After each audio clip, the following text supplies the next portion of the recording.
আরে মুমিন শোনো, সময়ের এত দাম, আখিরাত কামানোর জন্য এই সময়টাই হলো আপনার আমার পুঁজির। মুমিন, এই সময় যদি আপনি আমি অতিবাহিত করে ফেলি, আফসোস একদিন করব, কিন্তু আফসোস করে কোনো কাজে আসবে না।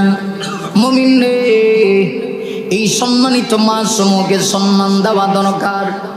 এই মাসের প্রতিটা সেকেন্ড, প্রতিটা মুহূর্তকে কাজে লাগানো দরকার, কারণ এই প্রতিটা মুহূর্তই হলো আখিরাত কামানোর একমাত্র পুঁজি। একটু খেয়াল করে দেখো, আমার পবিত্র কোরআন শরীফের ভিতরে সময়ের কসম করেছেন, কালের কসম করেছেন, জামানার কসম আমার আল্লাহ করেছেন।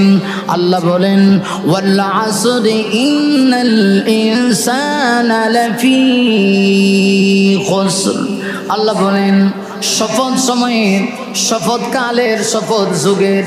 মুমিন রে, আল্লাহ সময়ের কসম করে, হায়াত নামক পুঁজির কসম করে আল্লাহ বলেন, ইন্নাল ইনসানা লাফি খুসর।